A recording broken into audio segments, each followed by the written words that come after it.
할렐루야. 주님을 찬양하고 경배합니다. 이 시간 우리의 마음을 모아 주님을 찬양하는 시간을 갖도록 하겠습니다. 함께 부르실 찬양은 모든 이름 위에 뛰어난 이름, 함께 찬양하시겠습니다.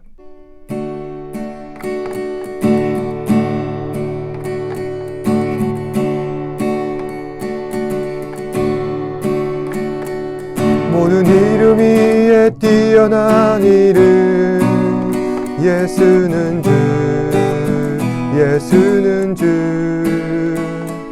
모두 무릎 꿇고 경배를 드리세, 예수는 만유의 주님. 모든 이름 위에 뛰어난 이름, 예수는 주, 예수는 주.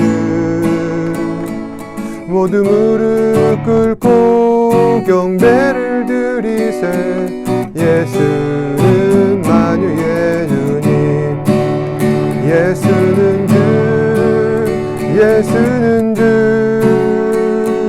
온 천하 만물을 얼어 그 보좌 영광을 돌리세, 예수, 예수,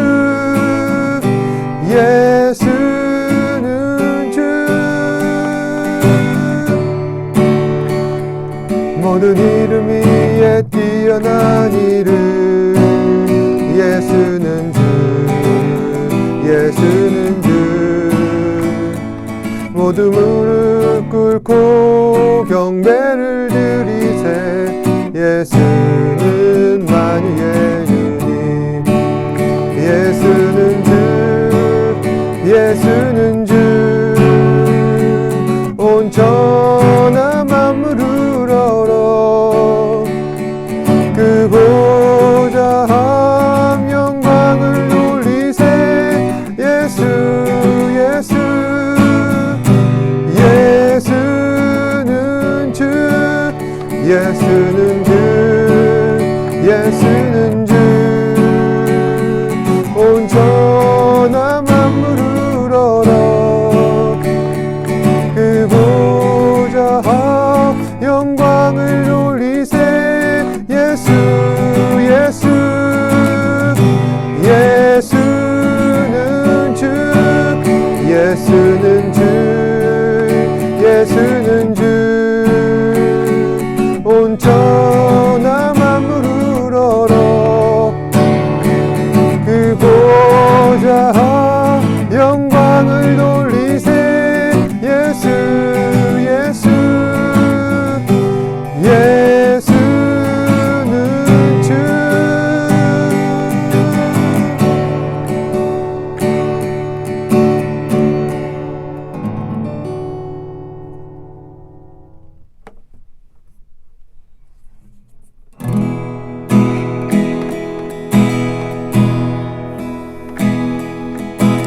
내게로부터 눈을 들어 주를 보기 시작할 때 주의 일을 보겠네.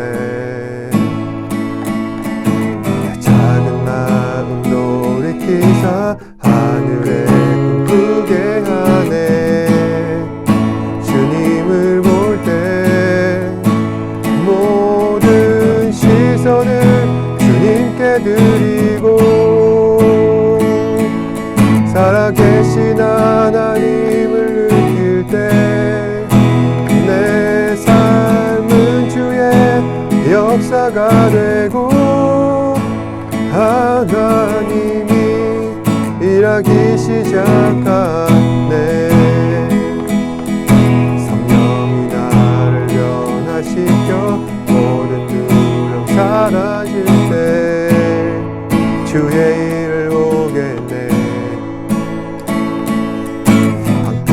땅한 가운데서 주님 마음 알게 되리.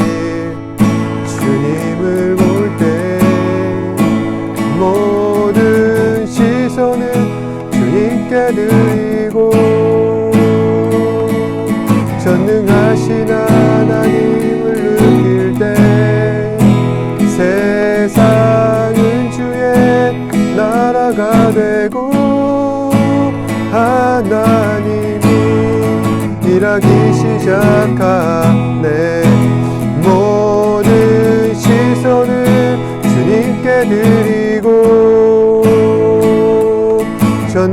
전능하신 하나님을 느낄 때 세상은 주의 나라가 되고 하나님이 일하기 시작하네.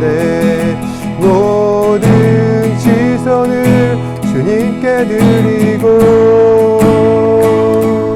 전능하신 하나님을 느낄 때 세상은 주의 나라가 되고 하나님이 일하기 시작하네.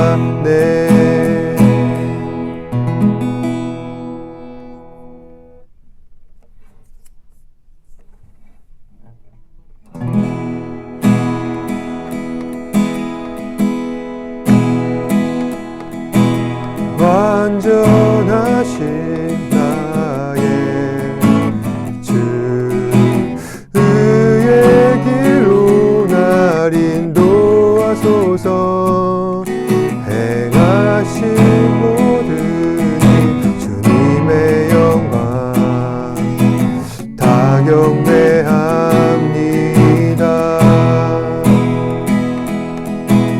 완전하신 의의 길로 날 인도하소서. 행하신 모든 일 주님의 영광 다 경배합니다. 예배합니다. 찬양합니다. 주님만 날 다스리소서. 예배합니다. 찬양합니다. 주님 홀로 높임 받으소서.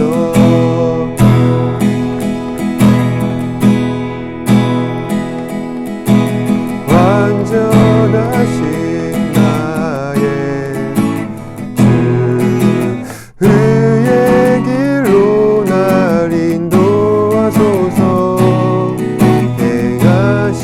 모든 일 주님의 영광 다 경배합니다. 예배합니다.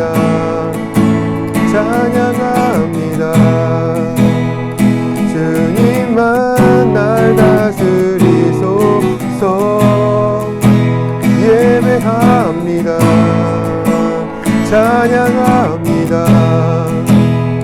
주님 홀로 높임 받으소서. 예배합니다.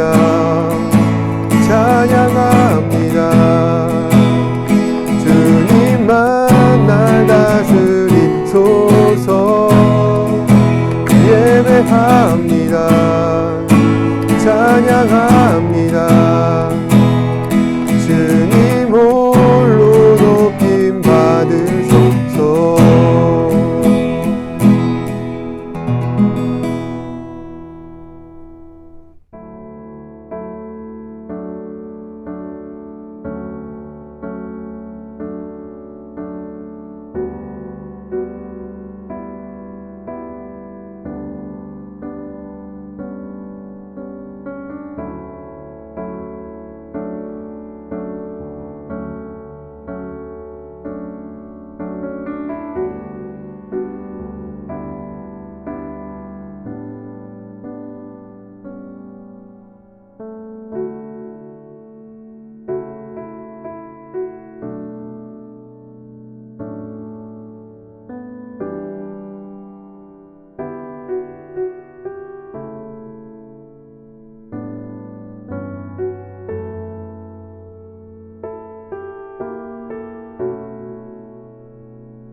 아무리 그 뜻이 선하고 반드시 필요한 것임을 우리가 잘 알고 있음에도 사람들이 그것을 잘못된 용도로 사용하여 그 취지가 오해되는 일들이 자주 일어나고 있습니다.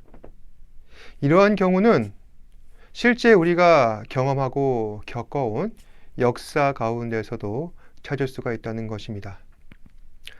우리가 지금 쓰고 있는 이 말과 글은 세종대왕이 창제하셨죠. 그런데 왜 세종대왕은 우리의 말과 글을 창제할 생각을 하게 되었는가? 여기에 대해서 훈민정음 서문에서는 이렇게 기록되고 있습니다. 그러니까 설명을 드리자면은 나라가 쓰는 말이 중국과 달라서 문자가 서로 맞지 아니하다. 따라서 어리석은 백성이 이루고자 할 바가 있어도 마침내 자신의 뜻을 펴지 못하는 사람들이 많다. 내가 이를 가볍게 여겨서 새로 28자를 만드노니 모든 사람으로 하여금 쉽게 익혀 날마다 쓰기에 편안케 하고자 할 따름이다.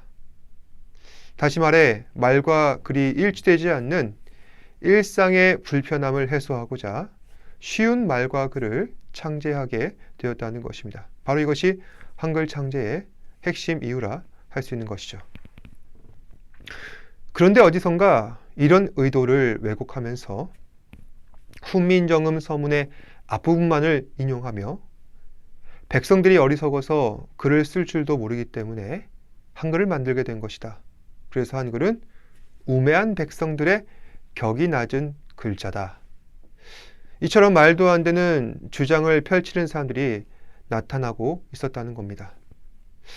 결국 이 사람들의 주장은 여론의 문매를 맞으면서 언젠가 그 발언이 자취를 감추게 되었습니다. 이처럼 본래 의도와 취지를 왜곡하여서 이 선한 용도를 잘못된 방향으로 왜곡하여 이해하는 경우가 우리 안에 참 많다는 것입니다. 특히 이런 일들은 우리가 신앙생활을 하는 가운데 더 자주 발생하곤 합니다. 사람들은 같은 사물이나 현상을 놓고도 저마다 생각하는 바가 다르기 때문에 우리는 그것을 지레짐작 의도와 취지를 오해하게 된다는 것이죠. 따라서 우리는 이러한 일이 발생할 때 내 생각, 나의 주관, 또 나의 주장만 하지 말고 해당되는 당사자에게 직접 물어봐야 할 것입니다. 그래야 우리 안에 잘못된 오해들이 해결된다는 것입니다. 오늘 말씀에서도 보시면 초대교회 당시에 일어났었던 여러 가지 오해들 가운데 핵심되는 하나의 주제를 우리에게 소개하고 있습니다. 그것은 바로 율법은 잘못된 것이니 폐기되어야 한다는 율법 폐기론자들의 주장입니다. 지금까지 우리는 오직 말씀, 오직 은혜, 오직 예수로만 구원의 은총을 누릴 수가 있기에 그 밖에 있는 다른 것들은 소용이 없는 것이 아닌가라며 구원의 진리를 축소시키고 또 하나님의 은혜의 깊이와 너비와 높이를 제한시켜 온 것은 아닌가 하는 고민을 하고 있습니다. 미국의 폴 워셔라고 하는 유명한 순회 전도자가 이런 말을 했다고 합니다. 복음의 축소로 인하여서 현대교회는 몇 가지 현상들이 나타나게 되었는데 우선 첫 번째는 사람들이 회개치도 않으면서 그 마음이 더욱더 강팍해져만 간다는 것입니다.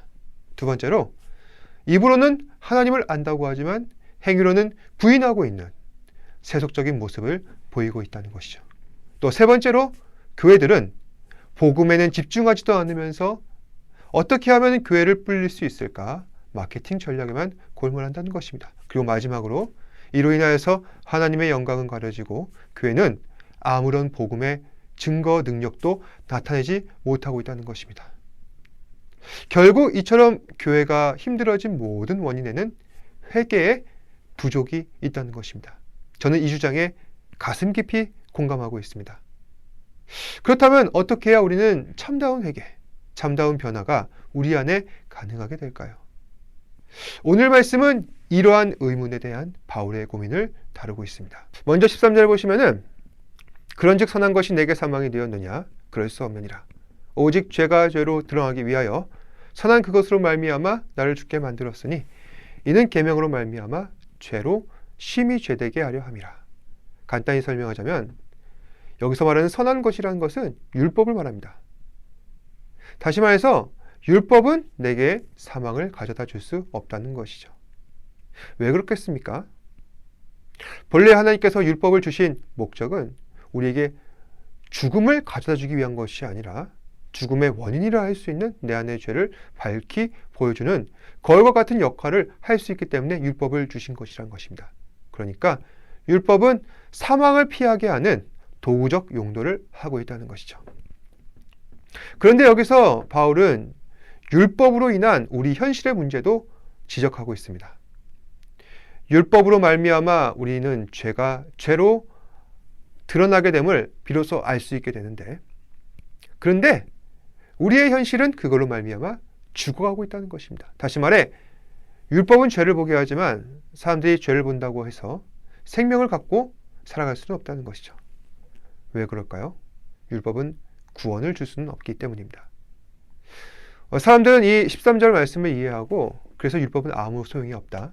율법은 폐기되어야 한다. 그런 주장을 펴기 시작한 것입니다.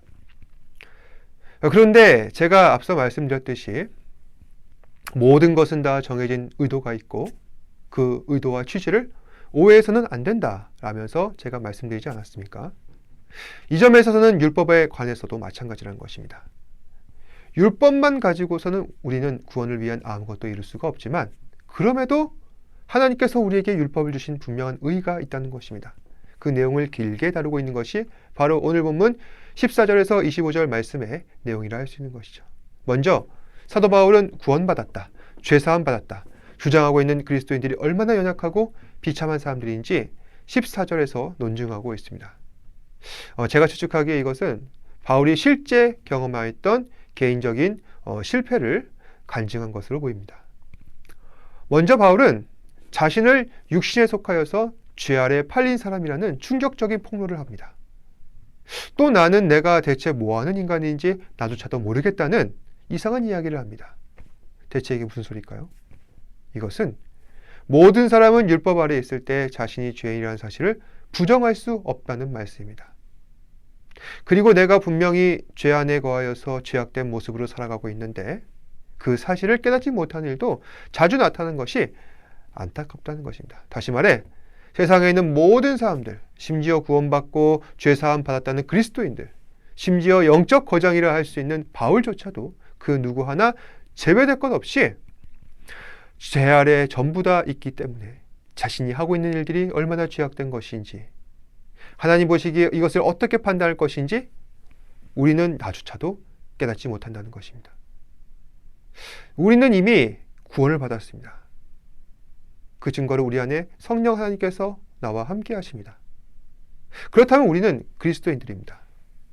그렇다면 그리스도인들은 절대로 죄를 지을 수 없다라고 당연히 생각할 수밖에 없습니다.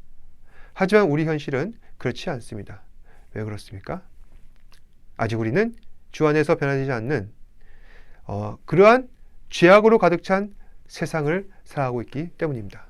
부패한 세상 속에 우리 인간도 부패해져 가는 것은 어쩔 수가 없다는 것입니다. 그래서 하나님께서는 부패해져 가는 인간을 멈추시지 못하시면 어쩔 수 없이 그들에게 심판을 내리시는 경우가 자주 나타났던 것입니다. 바로 그 예가 소돔과 고모라 할 수 있죠. 이처럼 구원받고 성령받은 그리스도인들도 죄의 영향을 받으며 살아갑니다. 그래서 오늘 24절에 사도 바울은 자신의 이러한 미련한 모습을 보고 한탄하고 있는 것이죠. 오호라, 나는 공고한 사람이로다. 이 사망의 몸에서 누가 나를 건져내랴. 이 말씀은 죄로 인하여서 연약해진 자신의 모습을 바라볼 때 탄식하고 있는 것이기도 하지만 또 다른 소망을 그 안에 품고 있는 것이라 할 수 있습니다. 누가 나를 건져내랴. 내가 선을 행하기를 원하지만 선을 행할 수도 없고 가만 놔두면 악을 행할 수밖에 없는 이 연약한 죄인을 누가 건져내겠냐는 것입니다. 그분은 바로 예수밖에 없다. 바울이 이러한 통찰을 얻게 된 것은 결국 율법 아래 속하며 죄와 싸워 이기려 했던 자신의 지난 어리석은 모습 때문에 이것을 알게 되었다는 것입니다. 그러니 율법은 죄를 깨닫게도 하지만 율법 자체가 가진 그 한계성 때문에 구원자 예수 그리스도에 대한 간절함을 우리가 더욱더 가슴 깊이 깨달을 수밖에 없다는 것입니다. 따라서 율법은 우리에게서 매우 중요한 자산이라 할 수 있습니다. 율법이 아니었으면 죄의 심각성을 우리는 깨닫지도 못하였을 것이고, 또 하나님께서 원하시는 온전한 삶의 모습이란 어떠한 것이어야 하는가 제대로 알지 못했다는 것입니다. 그럼에도 불구하고 율법의 한계는 명백합니다. 율법으로는 구원을 이룰 수가 없습니다. 율법으로는 은혜에 이룰 수가 없습니다. 따라서 율법을 완성시키신 예수 그리스도가 우리에게 간절하고 절실하다는 것입니다. 그리고 복음을 듣는 것이 무엇보다도 중요하다는 것입니다. 그래서 주님과의 인격적인 관계, 참 예배의 회복이 그리스도 안에서 나타나는 것이 반드시 필요하다는 것입니다. 사랑하는 여러분, 우리는 모두 다 죄로 인하여서 언제라도 무너질 수밖에 없는 연약한 죄인들입니다. 하나님께서 우리에게 나타내신 분명한 뜻이 있음에도 불구하고 인간의 부패한 심령과 죄악으로 인하여서 매 순간 하나님의 말씀을 오해하며 살고 있습니다. 그래서 내가 계획하고 주도하고 이루려고 하는 그 뜻대로 살아가게 되는데, 이러한 경우는 반드시 필망하게 된다는 것입니다. 하지만 우리 그리스도께 삶의 모든 주도권을 맡겨드리면 주님께서 그것을 이루시고 뜻을 나타내시고 인도하신다는 것입니다. 그리고 유한한 삶에서 무한 영생의 기쁨으로 우리를 이끌어 주게 되십니다. 이 분명한 진리를 믿음으로 받으시고 오늘 하루도 하나님의 뜻 가운데 온전히 거하며 기쁨으로 주님 말씀 따르시는 저와 여러분 되시기를 주님의 이름으로 축복합니다. 기도하겠습니다. 사랑과 은혜가 풍성하신 아버지 하나님, 오늘도 우리에게 사도 바울의 이 고민을 통하여 우리도 오늘날 같은 고민과 또한 같은 걱정을 하며 살아가는 것을 보게 됩니다. 율법으로는 죄를 완전히 깨끗게 할 수 없고, 또 율법으로는 우리의 구원을 완전히 이룰 수가 없습니다. 아무리 율법에 따라 우리가 제사하고 또 예물을 바치고 한다 할지라도 그 완전치 못한 제사를 드렸었을 때 구약의 백성들이 실패하고 넘어졌던 것과 같이 우리도 겉모습만으로의 예배는 아무것도 주 안에서 이룰 수가 없다는 것을 다시 한 번 더 생각해 보게 됩니다. 주님, 우리가 주님과의 인격적인 교제 안에서 하나님을 온전하게 예배하며 또한 그 율법을 뛰어넘는 하나님의 그 구원을 향한 간절한 마음을 다시 회복시켜 주시옵소서. 그리하여서 아버지 하나님, 우리가 우리 안에 있는 죄를 볼 때 나는 공고하고 연약하고 부족한 자이지만 주께서 우리를 강하게 붙드시고 인도하신다는 확실한 증거 예수 그리스도를 바라보며 나아갈 때 우리 안에 소망을 발견하게 하시고 또한 그로 말미암아 우리의 믿음도 더 성장시켜 주시옵소서. 오늘 하루도 우리 사랑하는 지체들 하나님의 은혜 가운데에서 더 깊이 주님과 교제하며 살게 하시고, 그리하여서 주님과 동행하는 그 삶 가운데 아버지 함께 영광 돌리며 그 삶의 모든 주관자 되신 예수 그리스도를 온전한 마음으로 섬기며 나아갈 수 있는 우리 사랑하는 지체들 되게 하여 주시옵소서. 모든 말씀 예수님 이름으로 기도드립니다. 아멘. 하늘에 계신 우리 아버지여, 이름이 거룩히 여김을 받으시오며 나라가 임하시오며 뜻이 하늘에서 이루어진 것 같이 땅에서도 이루어지이다. 오늘 우리에게 일용할 양식을 주시옵고 우리가 우리에게 죄 지은 자를 사하여 준 것 같이 우리 죄를 사하여 주시옵고 우리를 시험에 들게 하지 마시옵고 다만 악에서 구하시옵소서. 나라와 권세와 영광이 아버지께 영원히 있사옵나이다. 아멘. 힘을 내요 당신에게